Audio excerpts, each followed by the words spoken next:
পাওনা টাকা চাওয়ায় আমডাঙ্গায় ব্যাংক কর্মী খুনের মোটিভ জানালেন পুলিশ সুপার। মুম্বাই ও অন্ধ্রপ্রদেশ থেকে পুলিশের র্যাগারের 2 কুখ্যাত যুবক গ্রেপ্তার। 2 অভিযুক্ত দুজনের বাড়ি আমডাঙ্গার রামপুর এলাকায়। পুলিশ সুপার প্রিয়ব্রত রায় জানান, ঘটনার কিনারা করতে সময় লেগেছে প্রায় 16 দিন। অবশেষে পুলিশ জেরায় খুনের কথা কবুল অভিযুক্তের। টাকার লেনদেনের পাশাপাশি আরও কোনো কারণে খুন কিনা খতিয়ে দেখছে আমডাঙ্গা থানার পুলিশ। তবে লেনদেনের টাকার পরিমাণ কত তা এখনও জানতে পারেনি পুলিশ। চেষ্টা চলছে, তবে ঘটনার পূর্ণাঙ্গ তদন্ত শেষ না হওয়া পর্যন্ত তদন্ত চলবে।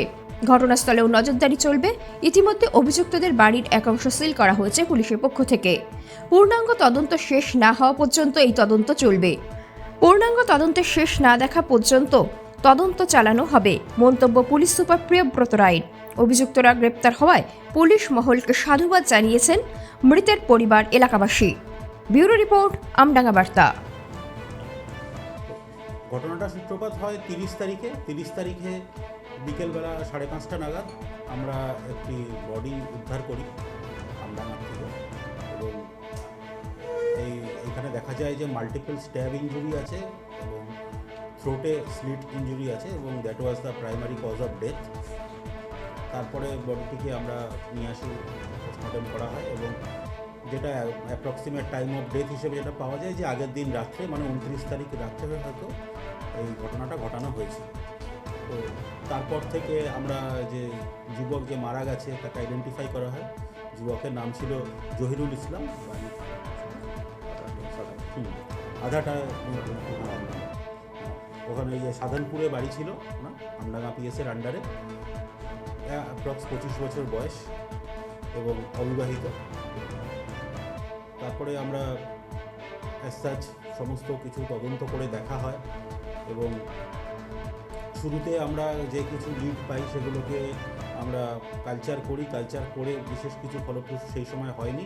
তবে আমাদের আমডাঙ্গা থানার পুলিশ এবং আমাদের জেলা পুলিশের যারা হেডকোয়ার্টারে আছেন তারা সবাই মিলে এবং সিনিয়র অফিসার যারা আছেন, এসডিপিও, অ্যাডিশনাল এসপি, সবাই মিলে এই ঘটনাটায় তদন্তে সুপারভাইজ করেন এবং তারপরে সরাসরি তারাও তদন্তের পার্ট হন। এরপরে যেটা হয়, দীর্ঘ 17 দিন ধরে আমরা বিভিন্ন লিড অনুসন্ধান করে আমরা সেগুলোকে একটা একটা করে কাল্টিভেট করেছি।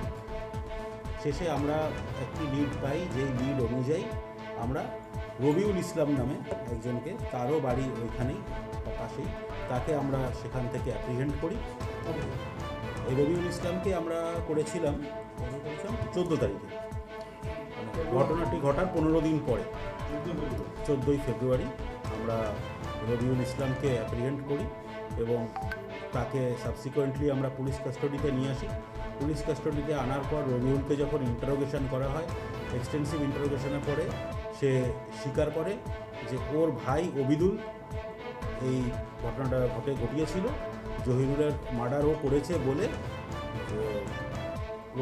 রবিউলের কাছে এবং বাকি ওদের আত্মীয়র কাছে নাকি অবিদুল স্বীকার করেছে। আমাদের ঘটনাটা খুব একটা বিশ্বাসযোগ্য হয়নি, কেননা যেভাবে মার্ডার হয়েছিল সেটাতে একজনের কাজ বলে এটা মনে হয়নি। তো সাবসিকুয়েন্টলি আমরা পরবর্তী লিডগুলো অনুসন্ধান করে দেখলাম যে রবিউলেরও ওই ঘটনাস্থলের আশেপাশেই প্রেজেন্স ছিল।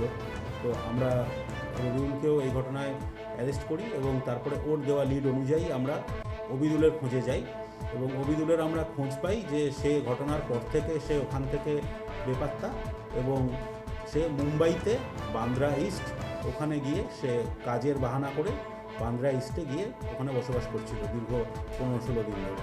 তো সাবসিকুয়েন্টলি আমরা পরের দিনে টিম পাঠাই মুম্বাইয়ের বান্দ্রা ইস্টে, ওখানে নির্মলনগর পুলিশ স্টেশন, ওখানে ওনাদের অ্যাক্টিভ হেল্প নিয়ে আমরা অবিদুলকে অ্যারেস্ট করি এবং অ্যারেস্ট করার পরে সাবসিকুয়েন্টলি আমরা অবিদুলকে এখানে নিয়ে আসি ট্রানজিট রিমান্ড নিয়ে এবং সমস্ত ফর্মালিটিস পূরণ করার পর আমরা অবিদুলকে জেরা করায়। অবিদুল স্বীকার করে যে এই ঘটনাটাও ঘটিয়েছে। ডিটেলসের জন্য আমরা অবিদুলকে পুলিশ কাস্টডি নিই এবং সাবসিকুয়েন্টলি পুলিশ কাস্টডিতে আমরা ঘটনাটা জানতে পারি। যে ঘটনাটা এখনও পর্যন্ত যেটা জানা গেছে, রিভিল করা হয়েছে, সেটা হলো গিয়ে এই জহিরুল এর চড়া সুদে টাকা ধার দিত এলাকার লোকেদেরকে এবং যে অভিযোগ ছিল এর তখন কিছু টাকার দরকার ছিল, এই জহিরুলের কাছ থেকে টাকা নিয়েছিল। এক্স্যাক্ট অ্যামাউন্টটা কিন্তু এখনও পর্যন্ত তদন্ত সাপেক্ষ। এবার সেই টাকাটা ও সময় ফেরত দিতে পারেনি যাই জন্য জহিরুল রোজ ওকে তাগাদা করতো এবং শেষের দিকে ওকে কিছু হুমকিও দিয়েছিল যে ওর ঘর বাড়ি সব নিয়ে নেবে এই সমস্ত। তো এই ঘটনার পরের থেকেই অবিদুল ওকে সরিয়ে দেওয়ার প্ল্যান করে। তারপরে অবশেষে 29 তারিখে সাবসিকুয়েন্টলি এই মার্ডারটা ও যেটা হয় সেটাকে ও মার্ডারটা কমিট করে। অবিদুলকে ধরা হয়েছিল আমাদের 18 তারিখ, 4 দিন পরে। অবিদুলকে ধরা 4 দিন পরে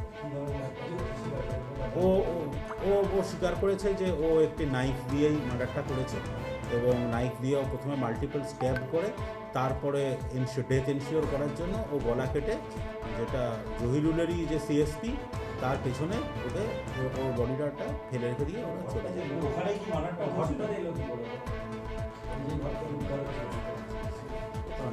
ওটা তো ঘর নয়, ওটা একটা আন্ডার কনস্ট্রাকশন ঘর, যেটা ওটা এবার এই জিনিসটা এখনো পর্যন্ত আমরা পুলিশ কাস্টডিতে নিয়েছি।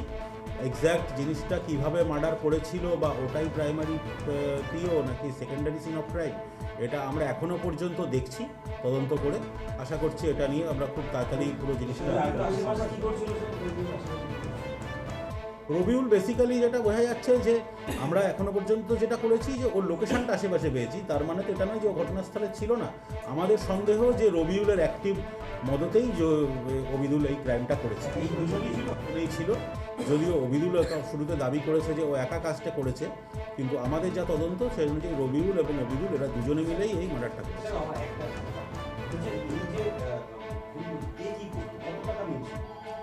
এই এক্স্যাক্ট টাকাটা কিন্তু অবিদুল এখনো পর্যন্ত আমাদেরকে বলেনি।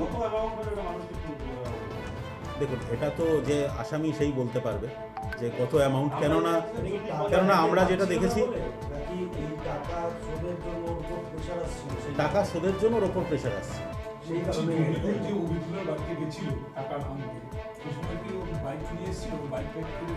ও তো বাইক তো নিয়েই ঘুরতো এলাকায়। অবিদুলের কোনো গাড়ি নিয়ে আসেনি, জহিরুলের নিজস্ব বাইক ছিল। এবার এই বাইকটি ওরা মার্ডার করার পরে এই বাইক ওরা দেগঙ্গায় ডাম্প করে দেয়। সেটা বাইকটা আমরা উদ্ধার করেছি এবং সাবসিকুয়েন্টলি মার্ডার ওয়েপন, এবং অবিদুল স্বীকার করেছে যে মার্ডার ওয়েপনটা ও ফেলে রেখে এসছে অন্য জায়গায়। তো সেই জিনিসটা আমরা সাবসিকুয়েন্টলি উদ্ধার করব। এটার জন্য আমরা ওকে এখনো পর্যন্ত জেরা করছি বা তদন্ত করছি। এই দুজনেই পুলিশ কাস্টডিতে আছে। দেখুন, এখানে এই সমস্ত ঘটনায় যেটা হয়, যেটা আমরা পেয়েছি যে জহিরুল সম্ভবত দৈনিক সুদে টাকা মানে শর্ট টার্মের জন্য দিত এবং দৈনিক একটা পার্সেন্টেজ হারে দিত। সেটা যদি দৈনিক যদি কেউ যদি 1% হারেও সুদ দেয়, সেই সুদের পরিমাণটা সে যাকে দিত তার সঙ্গে একটা এগ্রিমেন্টে ঠিক হতো। এটা কোনো ফিক্সড রেট ছিল না। এবারে যদি আপনি দৈনিক 1%ও করেন তাহলে এটা মাসে 30% সুদ হচ্ছে। দ্যাট ইজ সাবসিকুয়েন্টলি হ্যাঁ, ওরা মানে অবিদুলের কথায় সেটাই ওরা বলেছে যে জমি বাড়ি। ইনসিডেন্টটা হয়েছিল 29 তারিখ রাত্রিবেলায়।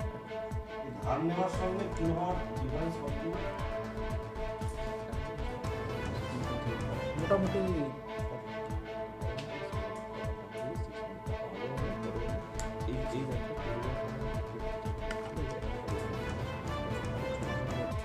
মোটামুটি যেটা জানা যাচ্ছে 6 মাস মতন ওরা টাকাটা ধার নিয়েছে। একবার সিঙ্গেল ইয়েতে নয়, ও মানে ক্রমাগত 6 মাস ধরে ও কিছু কিছু টাকা ওর যখন প্রয়োজন পড়েছে ও ধার নিয়ে গেছে। না, অ্যাজ এদের কিন্তু প্রিভিয়াস কোনো ক্রিমিনাল ব্যাকগ্রাউন্ড নেই। এদের মানে যেটা আছে যে অবিদুল এবং রবিউল এরা দুজনেই সেলাইয়ের কাজ করতো এলাকায়, এবং হ্যাঁ সেলাইয়ের কাজ করতো। এবং ওর যে দোকানটা সেটা হলো যে জহিরুল ওর সিএসপির যে কাউন্টার ছিল তার আশেপাশে, তার 100 মিটার্সের মধ্যে। তো সেই সূত্রে প্রক্সিমিটিতে যেহেতু ওদের দোকান ছিল, ওই সূত্রে ওদের আলাপ। ওর ব্যবসা বাড়ানোর জন্য এবং দৈনিক ঘরের প্রয়োজন। হ্যাঁ, এরা দুজনে নিয়ে গিয়ে, যেহেতু ঘটনাস্থলের আশেপাশে যাতে না পাওয়া যায় সেই জন্য আমডাঙ্গার থেকে পুরো উল্টো দিকে যেহেতু দেগঙ্গা, সেই জন্য ওরা সেই দিনই রাত্রিবেলায় ওরা গিয়ে দেগঙ্গার কাছে। অবিদুল পালিয়েছে ঘটনার পরের দিন। ওরা ডাম্প করে জিনিসগুলোকে ছেড়ে দিয়ে ওরা পালিয়ে গেছে। অবিদুল এবং রবিউল দুজনেই পালিয়ে গেছে। রবিউল পালিয়ে গেছিল অন্ধ্রপ্রদেশে এবং না না, অন্ধ্রপ্রদেশ থেকে গ্রেপ্তার হয়নি। হ্যাঁ, অন্ধ্রপ্রদেশ থেকে গ্রেপ্তার হয়নি, ও পালিয়ে গেছিল অন্ধ্রপ্রদেশে। তারপরে আমরা ওকে, যেহেতু আমাদের সোর্স মারফত আমরা খবর পেয়েছিলাম যে রবিউল ফিরছে এলাকাতে, তখন আমরা অ্যালার্ট হয়ে গেছিলাম।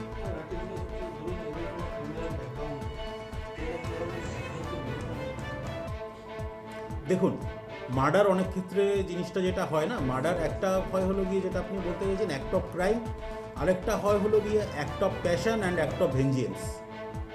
এই তিনটে কারণে কিন্তু মানুষ মার্ডার করতে পারে, এবং বেসিক্যালি দেখা যায় যখন অ্যাক্ট অফ ক্রাইম হয় তখন জিনিসটা কিন্তু অনেক সুপরিকল্পিত হয়, কিন্তু যে ক্ষেত্রে অ্যাক্ট অফ প্যাশন বা অ্যাক্ট অফ ভেঞ্জিয়েন্সের কারণে মার্ডার হয় সেগুলো কিন্তু এই ধরনের মার্ডারই হয়ে থাকে। এবং বেশিরভাগ ক্ষেত্রে আপনারা দেখে থাকবেন, আপনারা অনেক দিন ধরে সাংবাদিকতা করছেন, আপনাদের অভিজ্ঞতা আছে, এবং আমরাও অনেক দিন ধরে যেটা পুলিশিংয়ের অভিজ্ঞতায় দেখেছি যে ম্যাক্সিমাম ক্ষেত্রেই কিন্তু দেখা যায় যে more than 60% murders are act of vengeance আর অ্যাক্ট অফ প্যাশন,